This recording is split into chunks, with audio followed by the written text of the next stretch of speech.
200 million doesn't sound like much today. That's less than what Elon Musk spends on a weekend acquisition spree. But in 1875, this amount of debt didn't just bankrupt a government, it shattered the fifth largest empire in human history. The Ottoman Empire controlled 2 million square miles, 3 continents, 35 million people. For 6 centuries, European kings trembled at the mention of the Sultan's name. At its height in 1683, Ottoman armies stood at the gates of Vienna, ready to consume the heart of Europe itself. Then came the money. By 1876, the empire couldn't pay its civil servants. Soldiers went months without wages. Provincial governors began printing their own currency. The Sultan's palace staff worked without compensation, surviving on promises and leftover palace food. Meanwhile, European banks circled Constantinople like vultures over a dying animal. What nobody knows is that this wasn't just bad luck or poor management. The debt was engineered, deliberately crafted.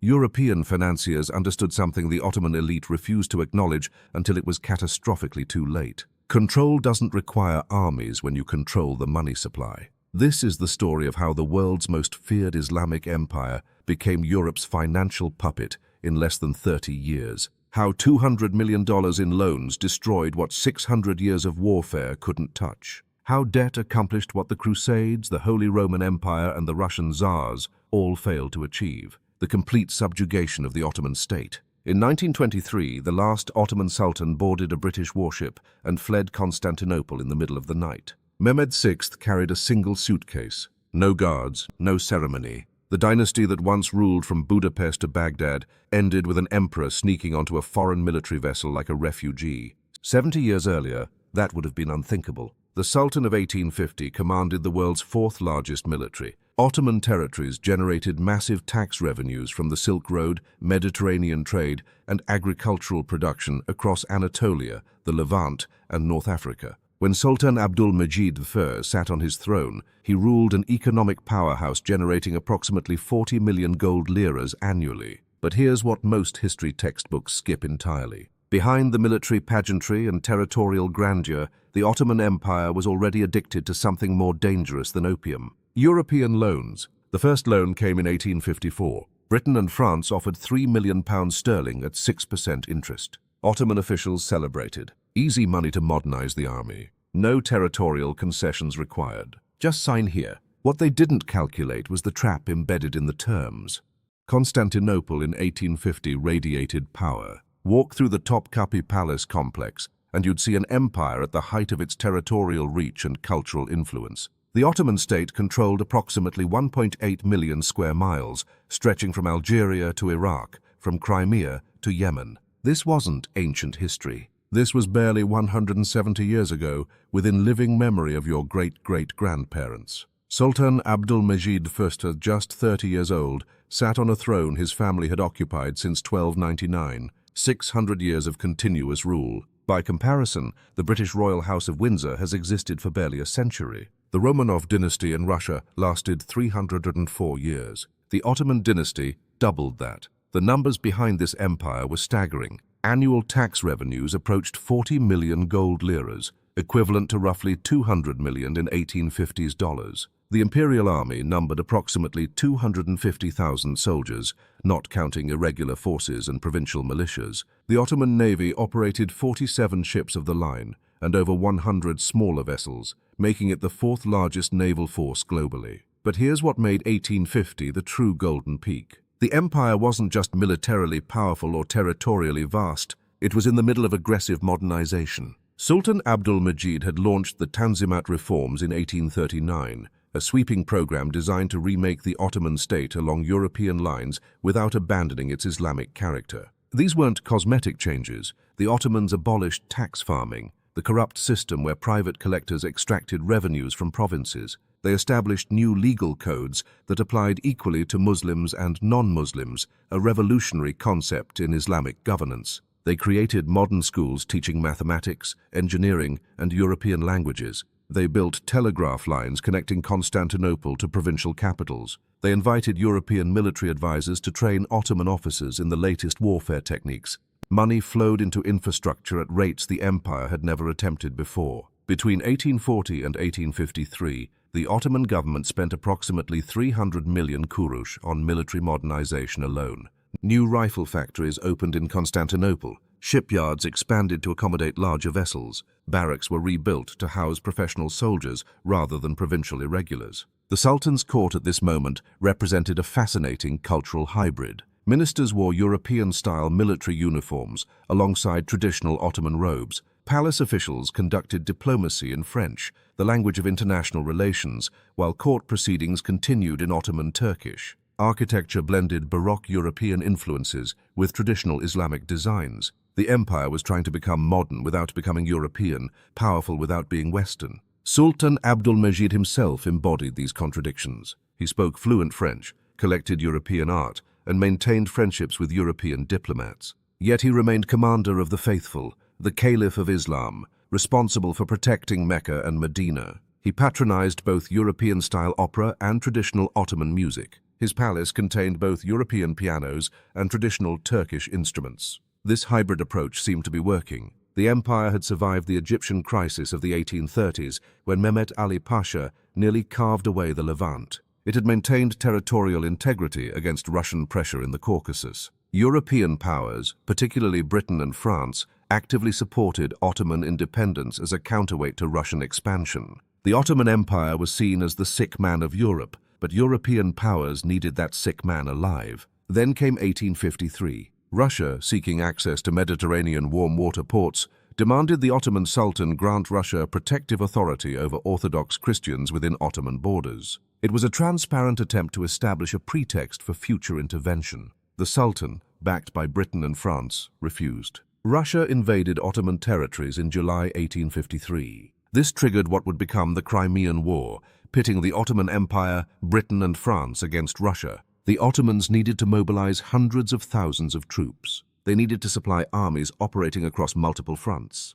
They needed to purchase modern weapons from European manufacturers. All of this required money the treasury didn't immediately have. Here's where the first fatal decision occurred. Ottoman ministers, particularly Foreign Minister Mehmet Fuad Pasha, proposed something unprecedented in Ottoman history. Take a loan from European banks, not a loan from merchants or moneylenders, which the empire had done for centuries. A massive state loan from European financial institutions. The empire had always prided itself on financial independence. For 600 years, Ottoman sultans had funded wars through taxation, tribute from vassal states, and wealth seized from conquered territories. Borrowing from Christian European banks carried enormous symbolic weight. It suggested the empire couldn't fund its own defense. It meant foreign, non-Muslim powers would have claims on Ottoman revenue streams. But Fuad Pasha and the reform-minded ministers saw it differently. This was what modern states did. Britain borrowed, France borrowed, Prussia borrowed. If the Ottoman Empire wanted to be treated as a European power,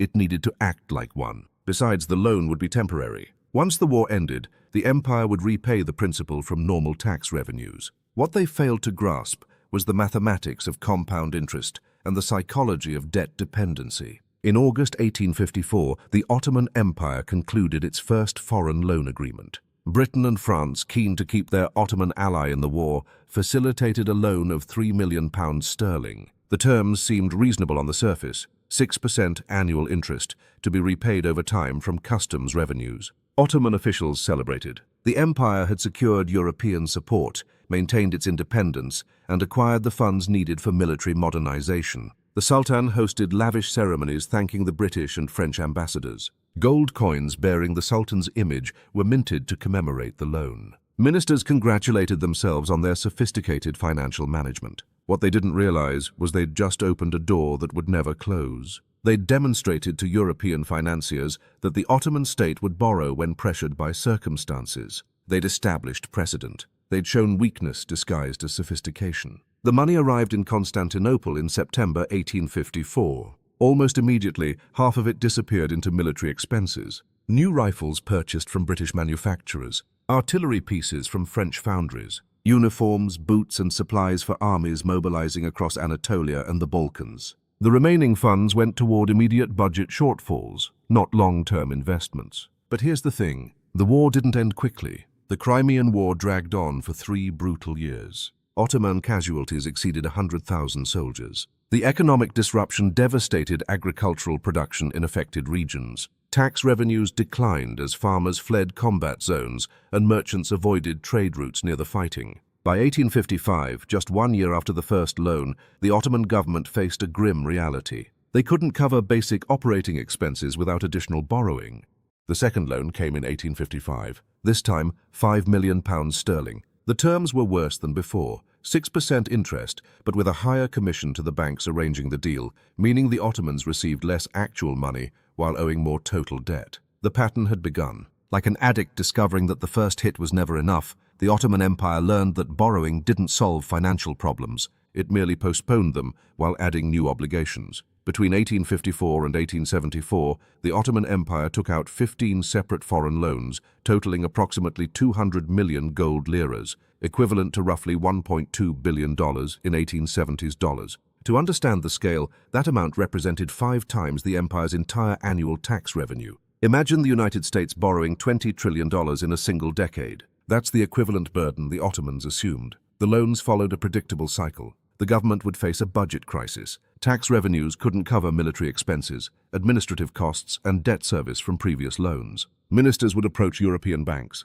The banks would offer terms slightly worse than before, understanding the Ottomans had no alternative. The Ottoman government would accept, celebrate securing the funds, then watch helplessly as the money evaporated into immediate expenses rather than productive investments. Sultan Abdulmejid died in 1861, succeeded by his brother Abdulaziz. The new sultan inherited an empire that looked powerful on paper but was quietly drowning in debt obligations. Annual debt service, the amount required just to pay interest on existing loans, had grown to approximately 15 million liras by 1865. That consumed nearly 40% of all tax revenues. Before a single soldier was paid, before any roads were built, before any schools opened, the empire had to send 40% of everything it collected to European banks. Think about your personal finances for a moment. Imagine if 40% of your income went to credit card interest payments before you could buy food or pay rent. That's not sustainable. Everyone knows that's a death spiral. But governments don't collapse as quickly as individuals. They can print money, sell assets, and impose new taxes.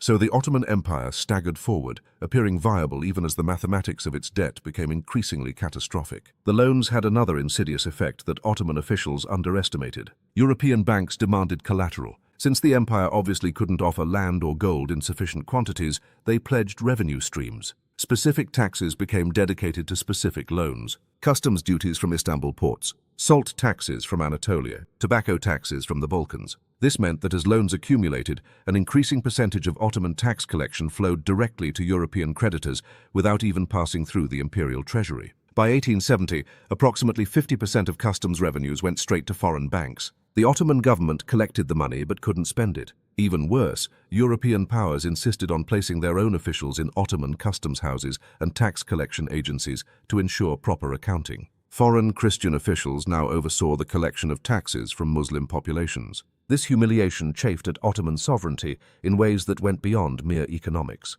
For 6 centuries, the empire had extracted tribute from conquered peoples. Now it was effectively paying tribute to European powers. Sultan Abdulaziz, desperate to maintain the appearance of Ottoman grandeur, made the debt crisis worse through spectacular spending. He constructed the Dolmabahce Palace, a massive complex on the Bosphorus that cost 5 million gold liras, equivalent to 1/8 of annual tax revenues spent on a single building. The palace featured 285 rooms, 46 halls and 6 Turkish baths. 14 tons of gold leaf covered interior surfaces. The central chandelier, a gift from Queen Victoria, weighed 4.5 tons and contained 750 lamps. While impressive architecturally, the palace symbolized the empire's descent into financial madness. The Sultan was spending borrowed money on vanity projects while soldiers went months without pay. Provincial governors complained they couldn't maintain basic infrastructure because the treasury was empty. Yet the palace rose on the Bosphorus, a monument to denial. The Sultan's European tour in 1867 illustrated the disconnect between perception and reality.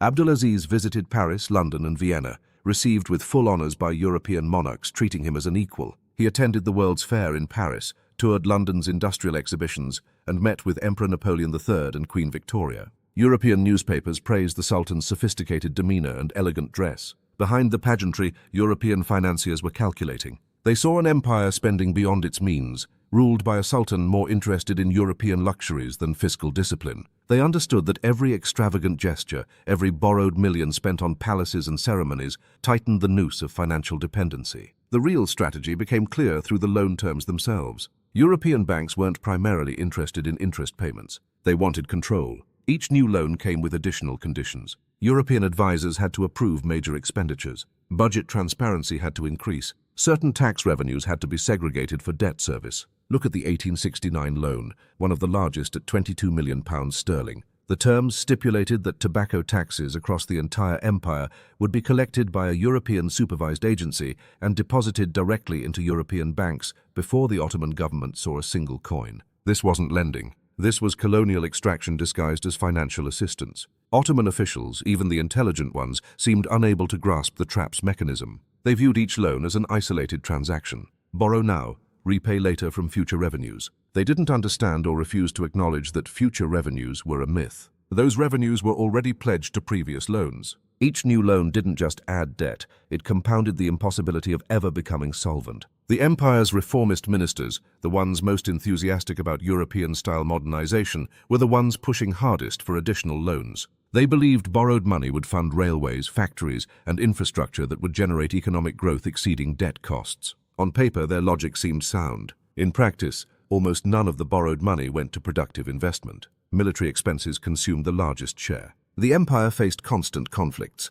Rebellions in Crete, wars in the Balkans, tensions with Russia, maintaining garrison forces across 3 continents. Every conflict required immediate military spending. Ministers would promise that loan proceeds would go to economic development, then redirect everything to the army the moment a crisis emerged. Administrative corruption ate another huge portion. Ottoman bureaucracy had always operated on a system of commissions and fees. Government officials at every level took cuts of transactions passing through their offices. When massive European loans flowed through the system, the percentage skimming remained constant, but the absolute amounts skyrocketed. Millions disappeared into private pockets. The loans also came with hidden costs that multiplied the real burden. European banks charged massive upfront commissions, sometimes 20 to 30% of the nominal loan value. If the Ottoman Empire borrowed £10 million, they might actually receive only £7 million after banks took their fees. But they owed the full £10 million plus interest. Exchange rate manipulation added another layer of exploitation. Loans were denominated in pounds sterling or French francs,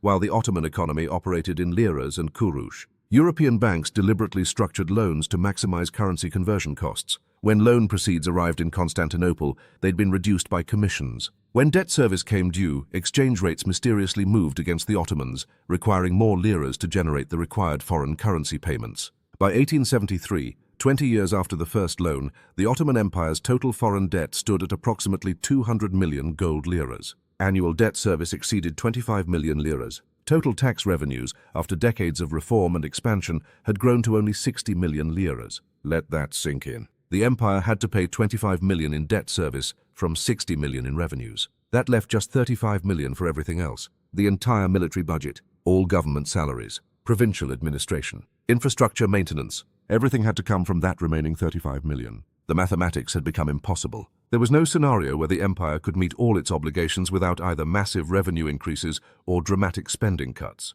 Revenue increases required economic growth the empire wasn't experiencing. Spending cuts meant military weakness, administrative collapse, or both. Something had to break. The only question was when. October 1875. The Ottoman Ministry of Finance sent an urgent telegram to the palace. The treasury was empty, completely empty. Not enough gold to pay next month's civil servant salaries. Not enough currency to meet upcoming debt service obligations. Finance Minister Safet Pasha faced an impossible situation. In 30 days, 4.5 million liras in debt payments came due to European creditors. The treasury held 1.2 million. Even if they seized every available resource, they'd come up 3 million short. The Ottoman government tried desperate measures. They approached European banks for yet another loan. The banks refused. For 2 decades, they'd provided loan after loan. Now, finally recognizing the empire couldn't sustain additional debt, they shut off the money supply. Without new loans to service old loans, the entire structure collapsed. On October 6, 1875, the Ottoman government announced it would reduce debt payments to 50% of the scheduled amount. This wasn't technically a default. Officials carefully avoided that word. They called it a temporary adjustment due to current financial circumstances. But everyone understood the reality. The Ottoman Empire couldn't pay its debts. European financial markets reacted immediately. Ottoman bonds, which had traded at 50 to 60% of face value, crashed to 15 to 20%. European newspapers declared the empire bankrupt. Creditors demanded immediate payment of all outstanding principal. European governments sent diplomatic protests. The impact on Ottoman society was catastrophic. The government couldn't pay its employees. Teachers, judges, tax collectors, military officers, everyone dependent on government salaries found themselves working without compensation.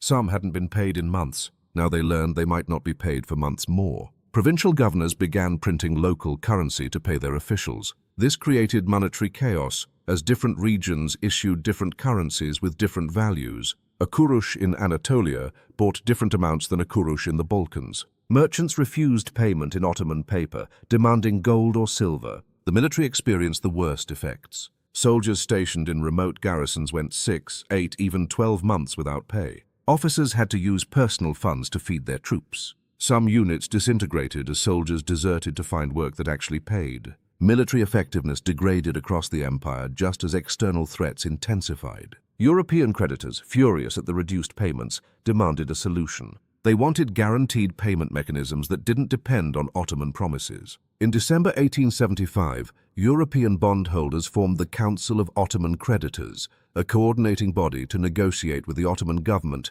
from a position of unified strength. The council understood leverage. The Ottoman Empire needed European political support against Russia. It needed access to European weapons and industrial goods. It needed European recognition of its sovereignty. The creditors had all of that and more. They could make the empire's international position untenable if their demands weren't met. The negotiations that followed revealed just how completely the financial crisis had destroyed Ottoman independence. European creditors demanded direct control over Ottoman revenue collection. They wanted their own officials placed in every significant tax-gathering institution. They insisted on the right to approve all major government expenditures. They required detailed financial reporting to European auditors. These weren't negotiation positions. They were ultimatums. Sultan Abdulaziz, watching his empire crumble around him, fell into depression. Accounts from palace officials describe a ruler who spent hours staring out palace windows, barely speaking, unable to make decisions. The man who had confidently toured European capitals a decade earlier now seemed paralyzed by the magnitude of the catastrophe. In May 1876, a group of reform-minded ministers staged a coup. They declared Sultan Abdulaziz mentally unfit and placed his nephew Murad V on the throne. The official statement cited the empire's financial crisis as evidence that new leadership was essential. Within days of being deposed, Abdulaziz was found dead in his palace apartments. Official reports called it suicide. Many suspected murder. Murad V lasted 3 months. He suffered what contemporary observers called a nervous breakdown, probably from the stress of inheriting an empire in financial collapse. The ministers deposed him and installed his younger brother, Abdul Hamid II. Abdul Hamid II took the throne in August 1876, becoming sultan of an empire that existed in name only. He was 34 years old, intelligent, deeply paranoid, and inheriting the worst financial situation in Ottoman history. 3 sultans in 8 months, a treasury with negative balances, European creditors demanding control of tax revenues, provincial rebellions erupting as unpaid soldiers joined local uprisings. The new sultan's first major decision revealed how thoroughly the debt had destroyed Ottoman sovereignty. In December 1876, after months of negotiations, the Ottoman government signed the Muharrem Decree, an agreement that essentially transferred financial control of the empire to European creditors. The decree created the Ottoman Public Debt Administration, or OPDA, a new organization staffed by European officials with the power to collect specific taxes across the empire and use those revenues to pay European creditors before any money reached the Ottoman treasury. The OPDA would control tobacco taxes,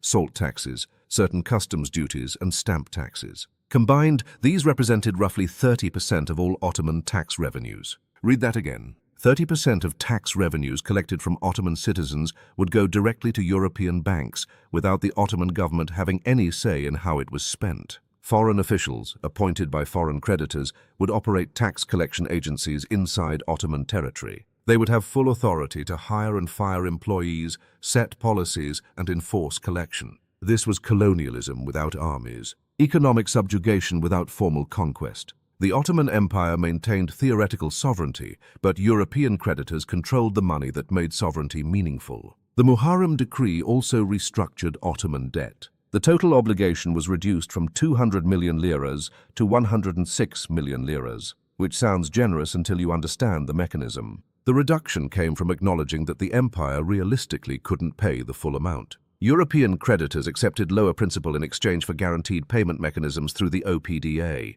But here's the trap. The reduced debt of 106 million still required annual payments of approximately 5 million liras. Since the OPDA controlled 30% of tax revenues, generating roughly 18 million liras annually, this meant that for decades to come, a massive portion of Ottoman taxes would flow to Europe before the Sultan could fund his own government. The OPDA became a state within a state. Its headquarters in Constantinople employed thousands. It operated its own police force to prevent tax evasion. It maintained courts to prosecute smugglers avoiding tobacco taxes. It issued reports to European bondholders without Ottoman government approval. European newspapers published OPDA financial statements, while Ottoman citizens couldn't access the same information. Ottoman nationalists raged against this arrangement. How could an Islamic empire, the Caliphate of the Faithful, allow Christian Europeans to tax Muslim populations? How could the Sultan claim to be commander of the faithful while foreign infidels collected jizya from believers? But rage changed nothing. The alternative to accepting the OPDA was complete international isolation. European powers made clear that if the Ottomans refused to cooperate with debt restructuring, they would face diplomatic recognition withdrawal, trade embargoes, and possibly military intervention. Russia was already threatening war over Ottoman treatment of Christians in the Balkans. Britain and France would provide no support if the Ottoman Empire defied European creditors. Sultan Abdulhamid II understood the trap perfectly. Accept European financial control or watch the empire disintegrate even faster. He chose to accept, believing he could eventually maneuver out of the arrangement once the empire stabilized. He was wrong. The OPDA would operate for over 40 years, from 1881 until the empire's final collapse in World War I. For 4 decades, European officials collected Ottoman taxes, directed revenue flows to European banks, and reported to European bondholders while the Sultan watched helplessly. The crushing terms of debt restructuring didn't just drain resources. They destroyed the Ottoman government's ability to invest in economic development. Any revenue growth went to debt service. If tobacco taxes increased because of higher consumption, the additional revenue went to the OPDA, not to building railways or schools. The empire was locked into permanent stagnation. European creditors had accomplished something remarkable. They'd created a system where Ottoman economic success benefited European banks more than Ottoman citizens. Growth meant higher tax revenues, which meant more money flowing to creditors. The empire's own success worked against its independence. This period marked the psychological breaking point for Ottoman society. For 6 centuries, the empire had been a predator. Now it was prey. European powers didn't need to conquer Ottoman territories. They could extract wealth indefinitely through the debt structure while maintaining the fiction of Ottoman sovereignty. The Sultan, the Caliph, the commander of the faithful, had become a figurehead administering a revenue collection system for European banks. The Muharrem Decree of 1881 temporarily stabilized Ottoman finances by forcing the government to operate within its reduced means. The OPDA efficiently collected assigned taxes and regularly paid European creditors. For the first time in years, the empire met its debt obligations without crisis. But stability at the cost of independence is just managed decline. The 1880s revealed the long-term consequences of financial subjugation. The Ottoman government, with only 70% of its tax revenues actually available for state operations, couldn't adequately fund basic services. Military spending suffered particularly severe cuts. The army that once terrified Europe devolved into an underfunded, poorly equipped force. Provincial administration deteriorated. Governors lacked resources to maintain roads, suppress bandits, or provide basic services.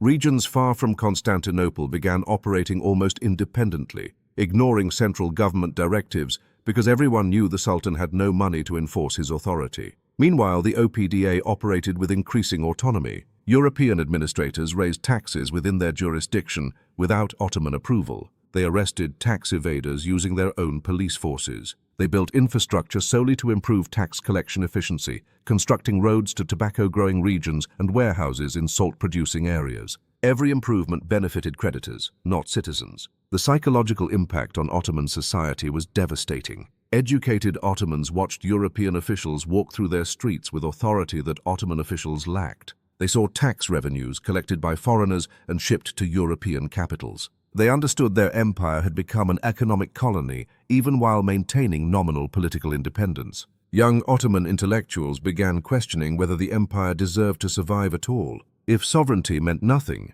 if the Sultan couldn't protect economic interests, if foreign Christians controlled Muslim wealth, what was the point of the Ottoman state? These questions, unthinkable a generation earlier, now dominated conversations in Constantinople's coffeehouses and universities. The crisis intensified in 1897 when Greece, emboldened by Ottoman weakness, declared war over control of Crete. This should have been a straightforward military operation. The Ottoman army vastly outnumbered Greek forces, but decades of underfunding had hollowed out military capabilities. Officers lacked proper training. Soldiers carried obsolete rifles. Artillery pieces dated from the 1860s. Logistics collapsed because the empire couldn't afford adequate supply chains. The war exposed Ottoman military decay to the world. Greek forces fought the empire to a standstill despite having 1/10 the population. European powers had to intervene diplomatically to prevent a humiliating Ottoman defeat. The Caliph of Islam needed Christian European powers to protect him from a small Balkan nation.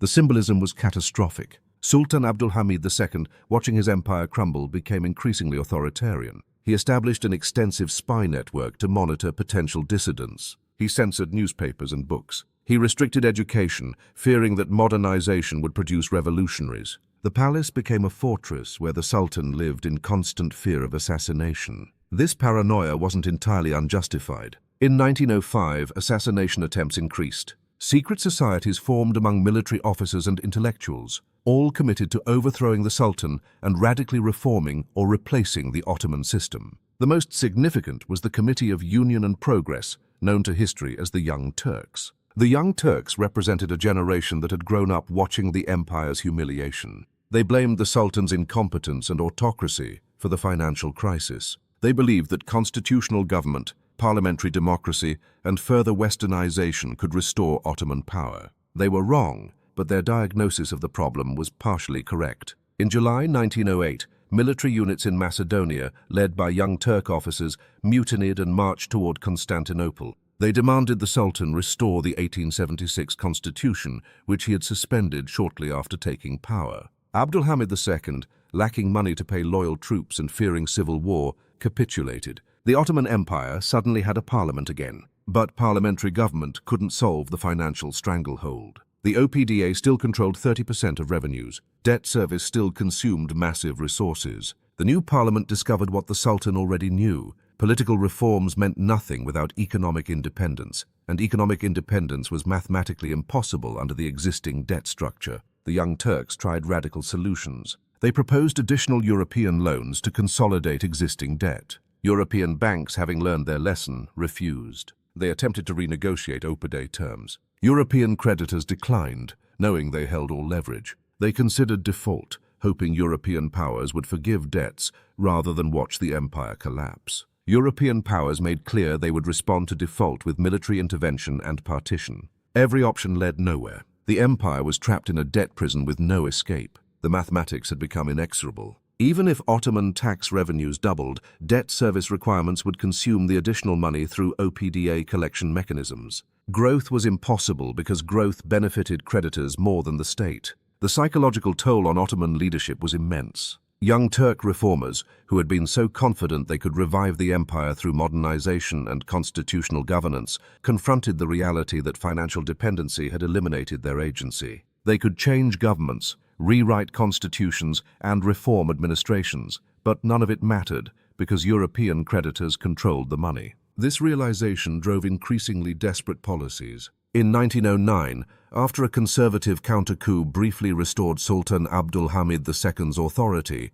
Young Turk forces marched on Constantinople, deposed the Sultan permanently, and installed his brother Mehmed V as a ceremonial figurehead. Real power now rested with the Committee of Union and Progress. But power without resources is impotence. The Young Turks discovered they could issue laws and decrees, but implementing anything required money they didn't control. Want to modernize the army? Need money from the budget, which is depleted by debt service. Want to build railways? Need money from tax revenues, 30% of which go to the OPDA. Want to develop industry? need capital from European investors who won't invest in an empire with negative fiscal balance. The Balkan Wars of 1912–1913 revealed the full extent of Ottoman degradation. A coalition of small Balkan states, Serbia, Bulgaria, Greece and Montenegro, declared war on the empire. These were territories the Ottomans had controlled for centuries. Now they were lost in weeks. Ottoman armies collapsed. Soldiers deserted. Officers fled. The empire lost nearly all its European territories,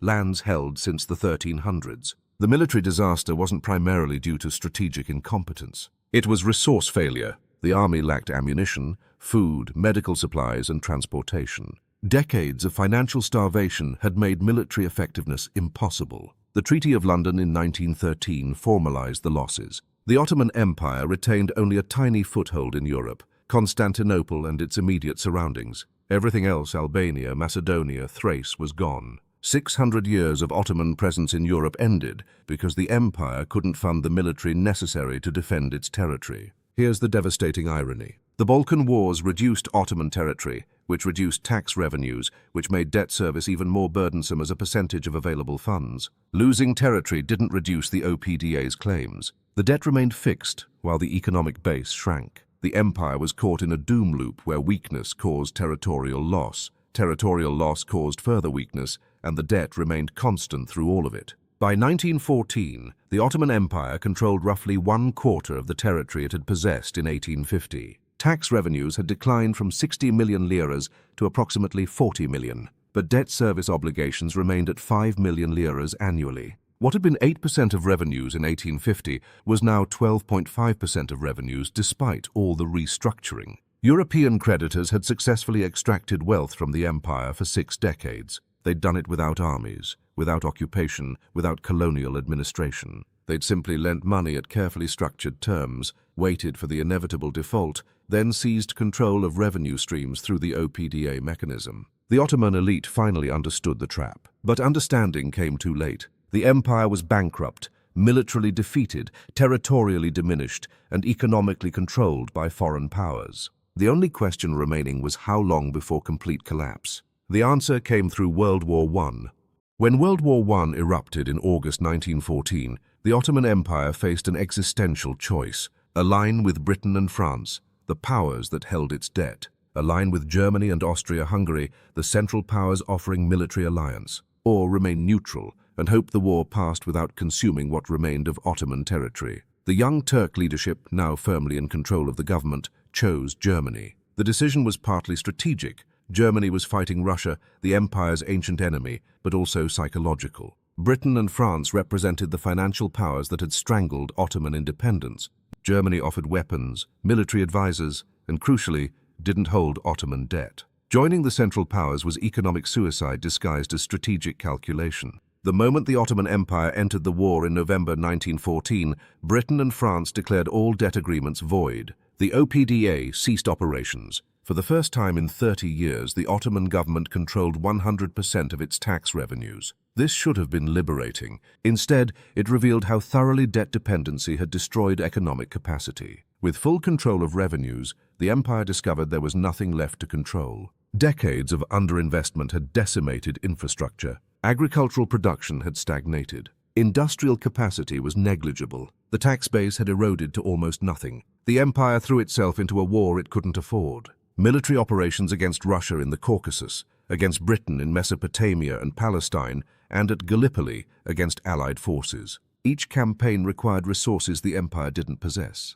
Soldiers fought with equipment from the 1800s. Supply lines collapsed under the weight of military demand. The economy, already fragile, disintegrated under wartime stress. By 1915, the situation had become apocalyptic. The government resorted to printing money to cover expenses. Inflation exploded. Prices doubled, then tripled, then increased tenfold. Wages couldn't keep pace. Civil servants, teachers, soldiers, everyone on fixed government salaries saw their purchasing power evaporate. Soldiers' families starved, while their husbands and fathers fought battles the empire couldn't win. The Armenian genocide occurred in this context. Ottoman authorities, paranoid about internal enemies during wartime, accused Armenians of collaborating with Russia. Between 1915 and 1917, approximately 1.5 million Armenians were murdered or died during forced deportations. This wasn't just ethnic hatred, it was also economic. Armenian merchants and artisans had been crucial to Ottoman commerce.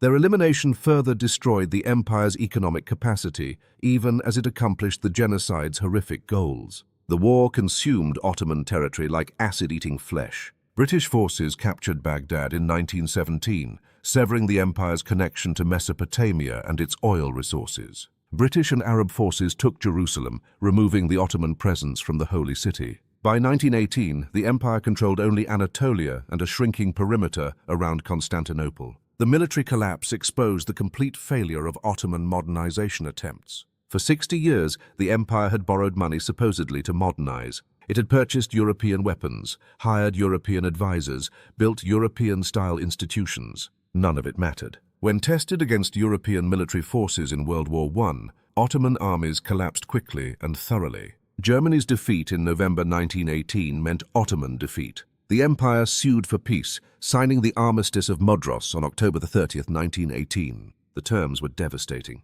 Allied forces occupied Constantinople. British and French troops controlled the empire's strategic territories. The Sultan became a prisoner in his own palace, nominally in charge but actually supervised by Allied military governors. European powers immediately began planning how to divide Ottoman territory. Britain wanted Mesopotamia and Palestine for their oil resources and strategic position. France demanded Syria and Lebanon. Italy claimed parts of Anatolia. Greece sought to annex western Anatolia, regions with significant Greek populations. Russia would have demanded the Caucasus, but the Bolshevik Revolution had removed Russia from the table. The Treaty of Sèvres, signed in August 1920, formalized the empire's destruction. The Ottoman state would retain only a small portion of Anatolia. Everything else would be divided among European powers and new Arab states. Kurdistan would become independent. Armenia would receive territory in eastern Anatolia. The Turkish Straits would be internationalized under Allied control. For European creditors, Sèvres offered an unexpected windfall.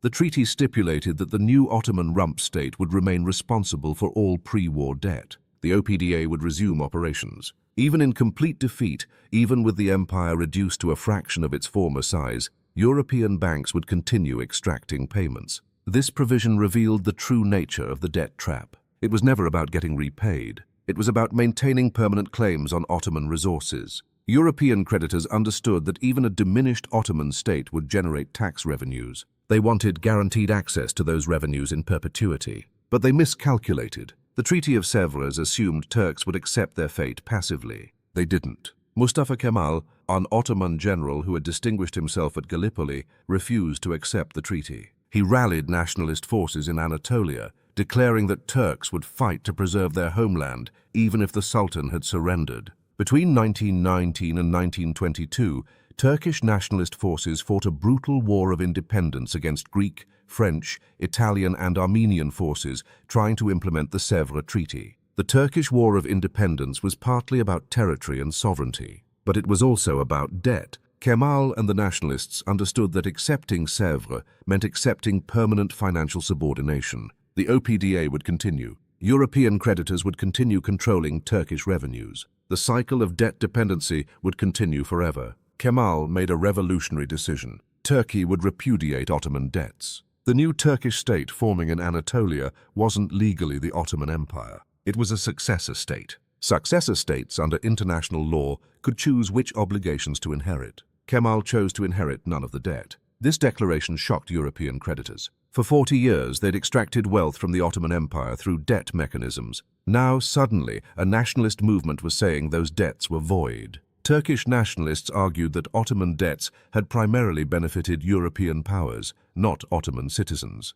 Money borrowed for wars, for palaces, for administrative corruption. Why should Turkish peasants pay for that? European powers threatened military action to force debt recognition. But they were exhausted from World War I. Britain and France had no appetite for another major military campaign. Italy was dealing with internal political chaos. The only European power willing to fight was Greece, and Greek forces were losing the war against Turkish nationalists. In September 1922, Turkish forces recaptured Smyrna from Greek occupation, effectively ending the War of Independence. The Allies, recognizing they couldn't militarily enforce the Treaty of Sèvres, agreed to new negotiations. The resulting Treaty of Lausanne in July 1923 recognized Turkish sovereignty over Anatolia and eastern Thrace. More importantly, it included provisions releasing Turkey from most Ottoman debts. European creditors raged. They'd spent 6 decades building a debt structure that guaranteed payment. Now, through military resistance and nationalist determination,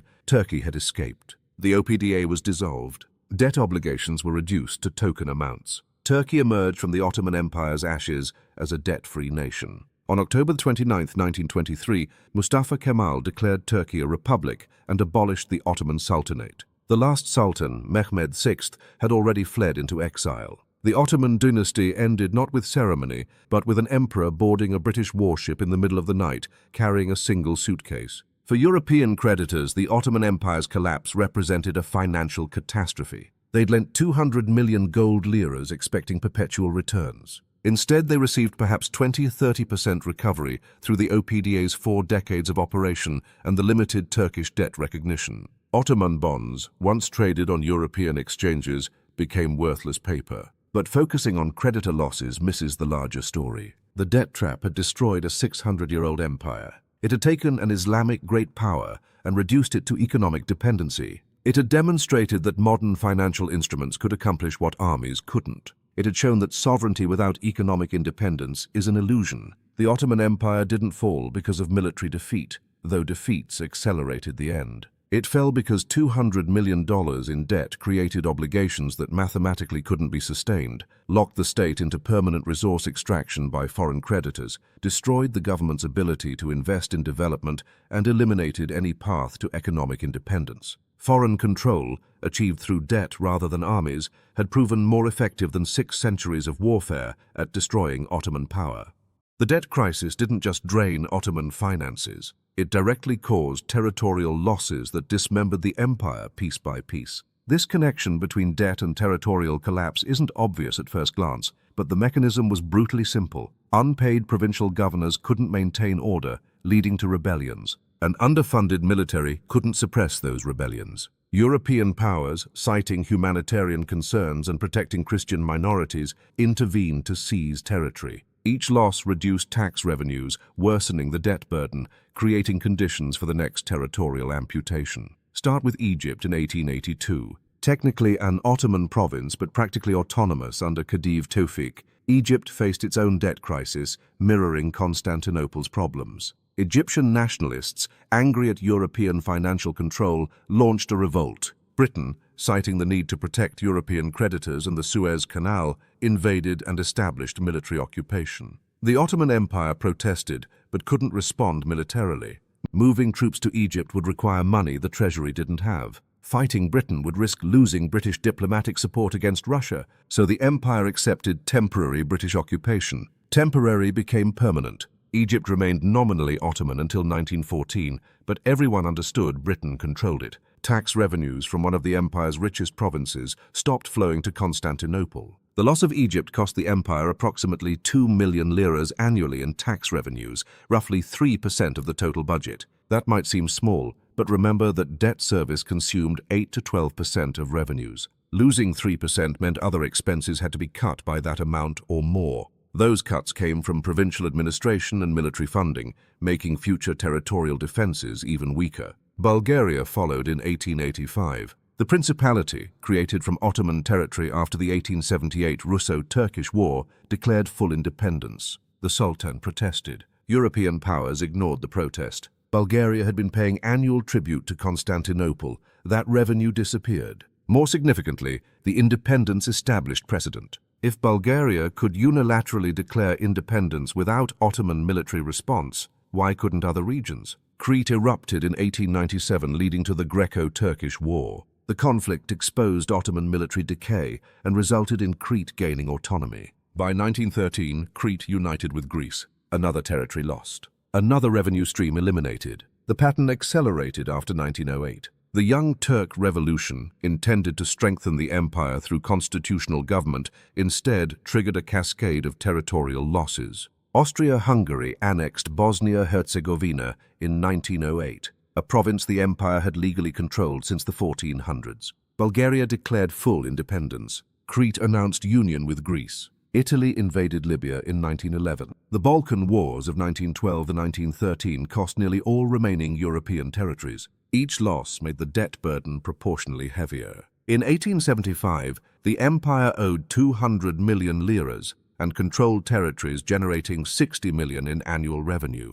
The debt was 3.3 times annual revenue, terrible but theoretically manageable. By 1913, the empire owed approximately the same amount, adjusted for restructuring, but controlled territories generating only 40 million annually. Now the debt was 5 times annual revenue. The empire was literally shrinking into insolvency. European creditors understood this dynamic perfectly. They'd structured the OPDA to collect revenues from specific provinces. When those provinces were lost, the OPDA redirected collection to remaining territories, increasing the tax burden on Ottoman citizens who remained under Constantinople's control. This caused resentment, tax evasion, and administrative dysfunction, further reducing effective revenue collection. Look at the specific mechanisms. The OPDA collected tobacco taxes. When Bulgaria became independent, Bulgarian tobacco revenues stopped flowing to the OPDA. Did debt obligations decrease proportionally? No. The OPDA simply increased collection efforts in Anatolia, Macedonia, and Syria to compensate.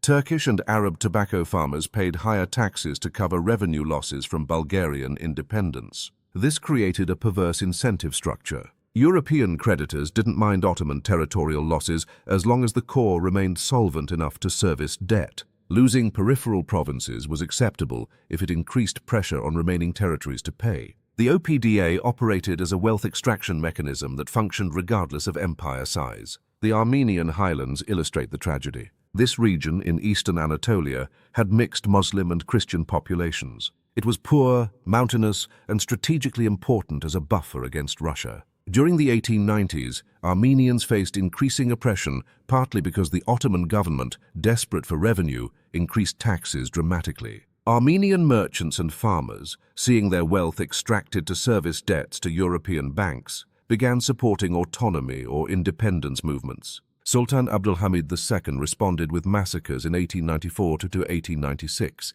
killing an estimated 80,000 to 300,000 Armenians. European powers condemned the violence but did nothing substantive. The massacres didn't solve the revenue problem, they destroyed the region's commercial networks, actually reducing tax collection. The violence was economically counterproductive but politically expedient, showing Ottoman subjects that rebellion would be crushed regardless of cost. World War I brought the final territorial bleeding. By 1918, the empire had lost Mesopotamia, Palestine, Syria, most of Anatolia, and even Constantinople was occupied. The Treaty of Sèvres planned to reduce the Ottoman state to roughly 25% of its 1914 territory. At that size, the debt burden would have been absolutely impossible to sustain. Imagine if the United States lost 75% of its territory but retained 100% of its debt. That's the situation Sèvres imposed on the Ottoman Empire. The remaining rump state would have owed approximately 150 million liras, with annual revenues of perhaps 10 to 15 million.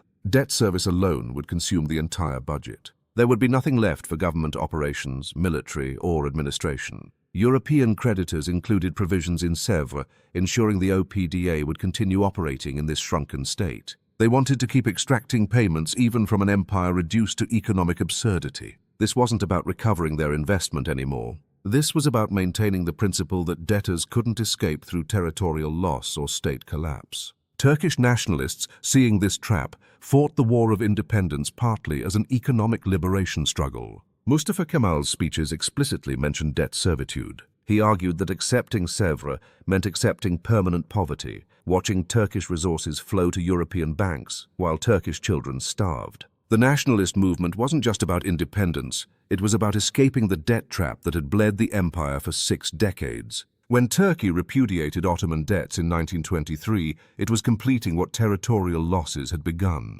The Ottoman Empire had been carved into pieces, with each piece either independent or under European control. Turkey, the core remaining Turkish majority territory, declared it wouldn't pay for an empire that no longer existed. This was revolutionary. Previously, successor states inherited predecessor debts. Turkey said no. We're not the Ottoman Empire. We're Turkey. We don't owe money borrowed by Ottoman sultans for Ottoman purposes. The debt died with the empire. European creditors had no recourse. Military intervention was politically impossible after World War I. Economic sanctions were ineffective because Turkey's economy was already devastated. They'd spent 6 decades building a debt structure that guaranteed payment, then watched it evaporate as their debtor simply declared independence and walked away. The territorial bleeding had transformed from being a consequence of debt into a solution to debt. As long as the Ottoman Empire existed, it could be forced to pay. Once Turkey replaced it, there was no legal entity that owed the money. The creditors had successfully destroyed their own debtor.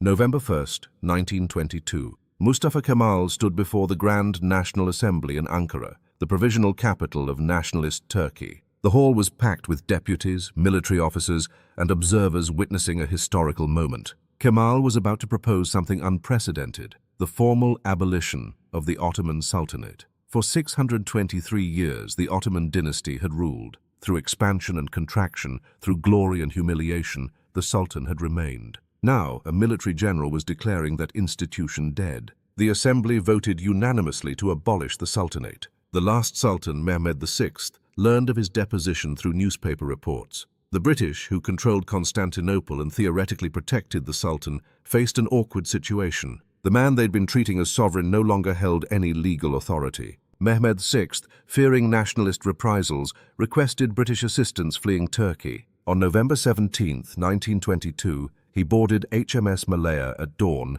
and sailed into permanent exile. The last Ottoman Sultan left as a refugee on a foreign warship. The same empire that had once besieged Vienna, controlled the Mediterranean, and made European monarchs tremble, ended with an emperor sneaking out of his own capital. The final collapse occurred in stages. First, the Sultanate's abolition removed the institution that had justified Ottoman legitimacy. Then, the Lausanne Conference negotiations throughout 1923 established Turkey as a nation-state, not an empire. Turkish negotiators, led by İsmet İnönü, successfully argued that the Turkish Republic was a new entity, not responsible for Ottoman obligations beyond token amounts. European powers, exhausted and facing their own financial problems after World War I, couldn't force the issue. They'd lost hundreds of millions in Ottoman bonds. British bondholders formed associations demanding government intervention. French investors protested in Paris. Italian creditors appealed to their government. None of it mattered. Turkey had military control of Anatolia. International recognition was emerging, and European powers had neither the resources nor political will to fight another war over debt. The Treaty of Lausanne, signed July 24, 1923, officially ended the Ottoman Empire. Turkey assumed only a small fraction of Ottoman debts, approximately 80 million Turkish liras out of the original 200 million plus in pre-war obligations. Even that reduced amount was structured as bonds paying minimal interest over extended periods. Effectively, Turkey had eliminated 80% of the debt burden through nationalist resistance and international negotiation. On October 29, 1923, the Turkish Republic was officially proclaimed. Mustafa Kemal became president. The capital moved from Constantinople to Ankara, symbolizing the break with Ottoman traditions. Constantinople itself was renamed Istanbul in 1930. The Ottoman dynasty was banned from Turkish territory. Members of the imperial family lived as exiles in Europe, some dying in poverty, ironic considering the wealth their empire had once controlled. The final collapse revealed several devastating truths about debt, power, and sovereignty. First, economic dependency destroys independence more effectively than military conquest. European armies had failed for centuries to subjugate the Ottoman Empire. European banks succeeded in 30 years. The mechanism was simple: lend money, wait for inevitable default, seize revenue collection, extract wealth perpetually. Second, debt restructuring that maintains foreign control is just slower strangulation. The Muharrem Decree of 1881 was praised as saving the empire from immediate bankruptcy.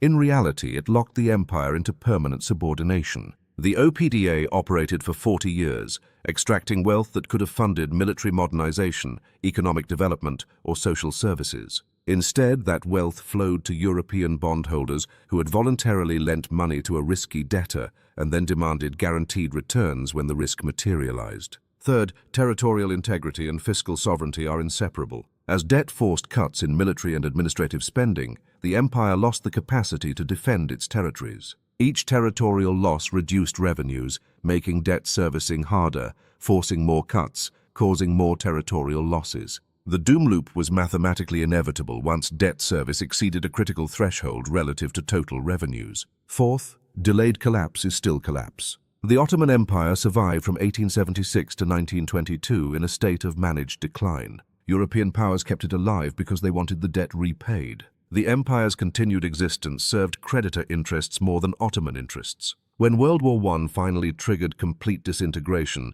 the collapse was actually a liberation for Turkish nationalists, allowing them to escape the debt trap by creating a new state. The human cost of this financial catastrophe was staggering. Millions of Ottoman citizens experienced declining living standards as resources went to debt service instead of development. Soldiers fought with obsolete equipment because military budgets were slashed. Civil servants worked without pay. Infrastructure crumbled. Schools closed. Healthcare deteriorated, all while European creditors collected their interest payments with mechanical efficiency. The Armenian genocide occurred partly because financial desperation made Ottoman authorities paranoid and brutal. When you're governing a bankrupt state facing existential threats, you become willing to commit atrocities against perceived internal enemies. The debt crisis didn't cause the genocide directly, but it created conditions where such horror became possible. For European creditors, the Ottoman collapse represented financial disaster. British investors alone lost approximately £40 million in defaulted Ottoman bonds. French investors lost similar amounts. Italian, German, Austrian creditors all suffered massive losses. The total wealth destroyed exceeded $1 billion in 1920s dollars, equivalent to 15 to 20 billion today. But focusing on creditor losses misses the larger picture. The debt trap had destroyed one of history's great empires. It had demonstrated that modern financial instruments, deployed strategically, could accomplish what centuries of warfare couldn't. European powers had figured out how to defeat an empire without fighting it: lend money, control revenues, wait. The final collapse also revealed the limits of financial imperialism. Debt works as a control mechanism only if the debtor values international legitimacy enough to keep paying. Once Turkish nationalists decided they didn't care about European opinion, didn't need European loans, and wouldn't accept European control, the entire structure collapsed. Violence broke the debt trap in ways negotiation never could.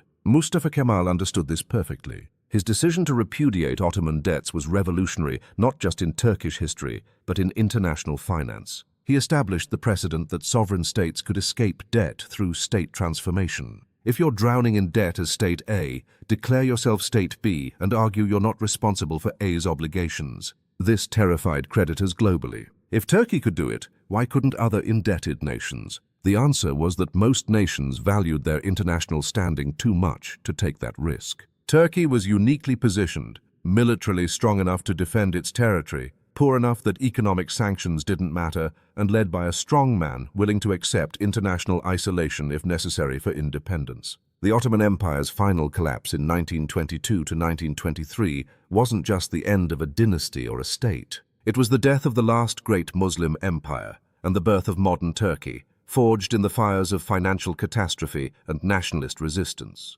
The debt that was supposed to modernize the empire ended up destroying it. The European creditors who thought they'd found a permanent revenue stream ended up holding worthless paper. The Sultan, who should have ruled for decades, ended up fleeing on a foreign warship. 600 years of Ottoman history ended because $200 million in loans created obligations that couldn't be sustained, destroyed economic independence, and ultimately made the empire's survival less valuable than its collapse.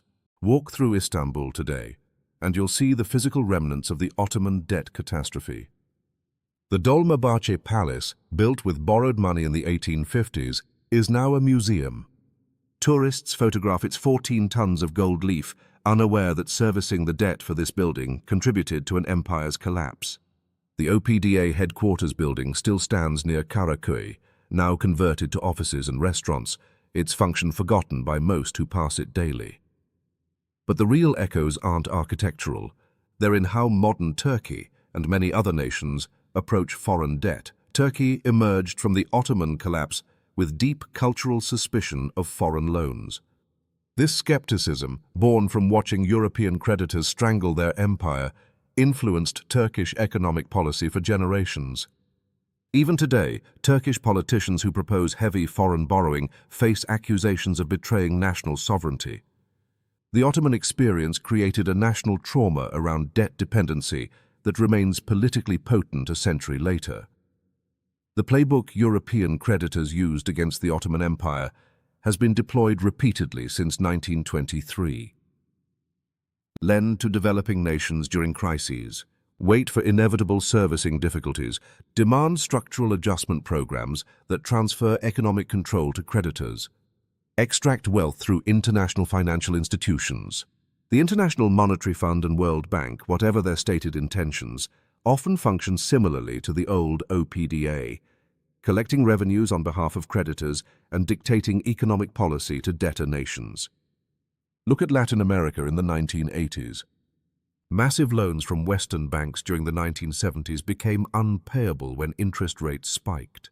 Rather than default, most nations accepted IMF structural adjustment programs that mandated privatization, reduced government spending, and prioritized debt service over domestic needs. The mechanisms were more sophisticated than the OPDA, but the result was similar: wealth extraction from poor countries to rich creditors. Greece's debt crisis in 2010 to 2018 followed an almost identical pattern. Borrow heavily, face default crisis, accept bailout terms that require austerity and foreign oversight of budget policy, watch domestic economy contract while debt remains constant or increases. Greece experienced European-imposed financial control that would have been familiar to Ottoman officials in 1881. The difference is that the Ottoman Empire could eventually escape through state dissolution and military resistance. Modern nations are more tightly bound by international institutions and economic interdependence. Turkey could repudiate Ottoman debts because it had guns and was willing to fight anyone who objected. Greece couldn't repudiate Eurozone debts because it wanted to remain in the European Union and couldn't militarily resist enforcement. What's fascinating is how creditors learned from the Ottoman experience. Modern debt structures include provisions that prevent national default from completely wiping obligations. Sovereign debt is denominated in creditor currencies, not debtor currencies, making inflation-based relief impossible. International institutions like the IMF provide emergency lending, but only with conditions that ensure continued payment to private creditors. The debt trap has become more sophisticated, harder to escape. Yet the fundamental mathematics remains unchanged. If debt service consumes too large a share of national revenues, development becomes impossible. The country enters a doom loop where economic growth primarily benefits creditors, not citizens. This was true for the Ottoman Empire in 1875. It's true for heavily indebted developing nations today. The Ottoman collapse also demonstrated something modern economists sometimes forget: sovereign debt isn't automatically safe. For decades before the default, European investors treated Ottoman bonds as secure investments with reasonable returns. Rating agencies of the era assured investors the empire's vast resources guaranteed payment. Then it all collapsed and creditors lost 70 to 80% of their investment. This pattern repeats. Before 2008, mortgage-backed securities were considered safe. Before 1997, Thai bonds were rated investment grade. Before 1982, Latin American debt was seen as solid. The belief that countries don't default was proven false by the Ottoman Empire and has been proven false repeatedly since. Yet investors continue believing it until the moment of crisis. Perhaps the deepest modern echo is political. The Ottoman elite spent decades denying their financial crisis's severity. They took out new loans to service old ones, convincing themselves each new debt would be the last. They blamed external enemies rather than structural problems. They prioritized appearance of strength over reality of weakness. Sound familiar? Modern nations facing debt crises follow identical patterns. Politicians minimize the problem, promise growth will solve everything, borrow more to maintain spending levels, and blame foreign manipulation rather than acknowledge unsustainable fiscal policy. The Ottoman experience suggests this approach always fails eventually. The only question is how much damage accumulates before the inevitable reckoning. Turkey itself, ironically, has recently returned to heavy foreign borrowing. Under President Recep Tayyip Erdogan, Turkish foreign debt increased dramatically, rising from $130 billion in 2002 to over $430 billion by 2019. This has created currency crises, inflation, and renewed concerns about debt sustainability. The nation born from rejection of the Ottoman debt trap appears to be repeating historical patterns. The difference is that modern Turkey has industrial capacity, a diversified economy, and integration into global markets that the Ottoman Empire lacked. Whether that's sufficient to avoid the doom loop remains to be seen. But the echoes are unmistakable. Borrowing to fund development, currency depreciation, inflation, difficulty servicing foreign currency-denominated debt. Other developing nations watch carefully. The Ottoman example shows that even long-lasting, powerful states can be destroyed by debt. But it also shows that national liberation sometimes requires rejecting international financial norms. The question for modern nations is whether they can thread the needle, accessing capital markets without becoming dependent, borrowing strategically without entering doom loops, maintaining sovereignty while participating in global finance. Some have succeeded. South Korea borrowed heavily for development in the 1960s, 1980s, but generated sufficient growth that debt became manageable. China has accumulated massive debt, but maintains it domestically rather than to foreign creditors. Botswana has avoided heavy foreign borrowing entirely, choosing slower growth over debt risk. Others have failed. Argentina has defaulted 9 times since independence. Lebanon's economy collapsed in 2020 under debt burden. Sri Lanka defaulted in 2022. Venezuela's oil-backed borrowing led to economic catastrophe. Each failure echoes the Ottoman pattern. Borrow for development, fail to generate sufficient growth, face servicing crisis, accept foreign control or default. The Ottoman Empire's debt-driven collapse offers lessons that remain relevant 100 years later. Sovereignty requires economic independence. Borrowing creates vulnerability that creditors will exploit. Financial imperialism can accomplish what military conquest cannot. Debt traps are easier to enter than escape, and sometimes the only way out is through revolutionary rejection of the entire structure. Consequences be damned. Whether modern nations will learn these lessons or repeat the Ottoman tragedy on an even larger scale remains to be seen. The mathematics hasn't changed. The human tendency to prioritize short-term relief over long-term sustainability hasn't changed. And the willingness of creditors to lend to risky borrowers, then demand control when loans sour, definitely hasn't changed. The Ottoman Empire stands as a warning across history. 200 million in debt destroyed 600 years of power. The mechanism was simple, elegant, and devastatingly effective. And it's still being used today. So we've seen how an empire that once made Europe tremble was brought to its knees by ledgers and loan documents. The Ottoman Empire didn't primarily fall because of military defeats, though those certainly accelerated the end. It fell because European banks figured out that financial dependency creates stronger chains than armies ever could. Today, over 100 years after the empire's collapse, the world carries approximately $92 trillion in sovereign debt. Developing nations collectively owe more than $8 trillion to foreign creditors. The International Monetary Fund has loans outstanding to 93 countries. The mechanisms are more sophisticated than the Ottoman Public Debt Administration, but the basic principle remains. Creditors lend during crises, debtors accept conditions they'd never agree to in normal circumstances, and when repayment becomes difficult, sovereignty erodes. The Ottoman experience reveals uncomfortable truths. First, modernization through debt is a trap, unless that debt funds genuinely productive investments that generate returns exceeding debt costs. The Ottomans borrowed to modernize their military and build palaces. Neither generated economic returns. Modern nations that borrow to fund consumption or non-productive spending face the same doom loop. Second, once debt service exceeds 10 to 15% of national revenues, the mathematics become extremely difficult. Every percentage point beyond that threshold reduces the resources available for development, creating a spiral where debt prevents the growth needed to service debt. The Ottoman Empire crossed that threshold in 1875 and never recovered. Third, international institutions that claim to help indebted nations often function to ensure creditor interests are protected. The OPDA was explicitly designed for this purpose. Modern institutions are more subtle, but the effect is often similar. Bailouts that primarily benefit creditors, structural adjustments that prioritize debt service over domestic needs, and surveillance mechanisms that limit sovereign policy choices. Fourth, and perhaps most important, the belief that sovereign debt is safe because countries don't default is repeatedly proven false by history. European investors in 1854 believed Ottoman bonds were secure. Those who held them to maturity in the 1920s lost 70 to 80% of their investment. The same pattern repeats in every sovereign debt crisis. But there's also a more hopeful lesson. The Ottoman Empire was trapped in debt servitude for 40 years, yet Turkish nationalists escaped by creating a new state and repudiating the obligations. This option remains theoretically available to any modern nation willing to accept the consequences. The fact that most nations don't choose this path reflects the costs of international isolation, not the impossibility of escape. The real lesson here isn't that debt is inherently evil or that nations should never borrow. It's that debt is a tool that can be used wisely or foolishly, and that creditors often have different interests than debtors. The Ottoman elite believed European banks were helping them modernize. The banks were actually creating dependency.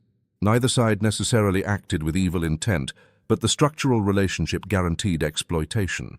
When you step back and look at the full picture, the Ottoman Empire's debt-driven collapse stands as one of history's clearest examples of financial imperialism in action. It wasn't as dramatic as military conquest. There were no famous battles, no heroic last stands, no legendary sieges.